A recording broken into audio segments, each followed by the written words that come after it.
ELISA अपने मकसद में कामयाब हो जाती है क्योंकि सिकंदर के खिलाफ उसके सारे घर वाले हो जाते हैं। हमजा, उसकी वालदा भी और खास तौर पर सिकंदर की बीवी भी उसके खिलाफ हो जाती है क्योंकि सबसे पहले अलीजा सिकंदर की बीवी को अपनी बहन अनुशे के नाम से इस्तेमाल करती है। अलीजा एक गुलदस्ता जिसके ऊपर सिकंदर का नाम लिखती है और साथ में एक कार्ड सिक्योरिटी गार्ड के हवाले कर देती है और कहती है कि ये सिकंदर साहब को दे दो लेकिन मेरा नाम ना है। सिक्योरिटी गार्ड अलीजा की मदद करता है और वो ये गुलदस्ता सिकंदर को देने जा रहा होता है कि आगे हमजा होता है। हमजा ये गुलदस्ता ले लेता है। जब हमजा ये गुलदस्ता सिकंदर को देने लगता है तो उसकी बीवी कहती है जरा पढ़ो तो सही इसमें लिखा क्या है। जब हमजा पढ़ता है तो उसमें लिखा होता है मुबारक हो सिकंदर, तुमने आखिर कामयाबी हासिल कर ही ली, अपना कारोबार अलहदा कर लिया। उसी वक्त सिकंदर हैरान होकर कहता है कि आखिर ये है कौन जो इतनी बात कर रहा है मुझे। सिकंदर अपने भाई से कहता है कि इसका नाम पढ़ो। जब वो इसका नाम पढ़ता है तो वो अनुशे लिखा होता है और साथ में ये भी लिखा होता है कि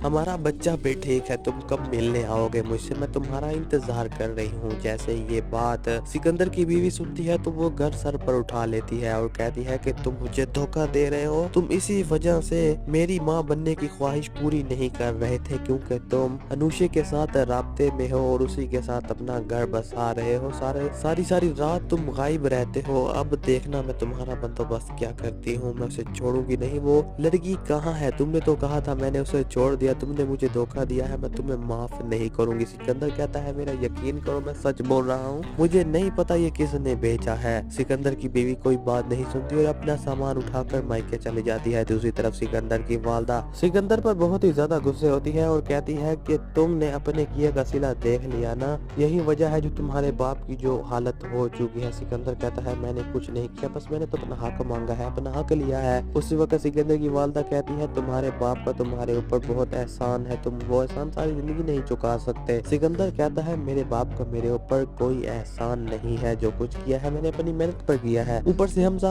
जब ये सिकंदर की बात सुनता है तो वो भी भड़क उठता है। वो कहता है तुम कितने नाशुक्रे हो, तुम दौलत की लालच में क्या कुछ नहीं कर रहे, तुम्हें शर्म आनी चाहिए। हमजा अपने भाई को समझाने के लिए ये भी कहता है कि जो ख्वाहिशात का प्याला होता है ना, इसमें छेद होते हैं, ये कभी भी पूरा नहीं हो सकता, ये बिल्कुल भी नहीं भर सकता, तुम समझ जाओ, अभी भी तुम्हारे पास टाइम है, तुम सुधर जाओ। लेकिन जैसे ही ये बात सिकंदर सुनता है तो वो आगे से हमजा का मजाक उड़ाने लगता है और कहता है कि देखे मामा, आपका बेटा शायर बन गया है, शायर, इसे समझाएं, इसे कहें मैं बड़ा भाई हूँ, मैं समझदार हूँ। लेकिन उस वक्त सिकंदर की वालदा कहती है कि हमजा बिल्कुल ठीक कह रहा है। सिकंदर कहता है पता नहीं आप लोगों को मुझसे मसला क्या है, तमाम घर वालों को सब मेरे ही खिलाफ हो गए हैं। सिकंदर की वालदा कहती है अभी तुम्हें कुछ समझ नहीं आएगा, लेकिन जब तक तुम्हें समझ आएगी तब तक बहुत देर हो जाएगी। दूसरी तरफ अलीजा बहुत खुश हो रही होती है। वो कहती है कि अब देखते जाओ मैं तुम्हारा हशर क्या करती हूँ। और सिकंदर भी सोच रहा होता है कि आखिर अनुशे कहाँ है और ये गुलदस्ता किसने भेजा। स्टोरी बन चुकी है बहुत ही ज्यादा इंटरेस्टिंग। मजीद मालूमात जानने के लिए हमारे YouTube चैनल को सब्सक्राइब करना ना भूलिएगा। शुक्रिया।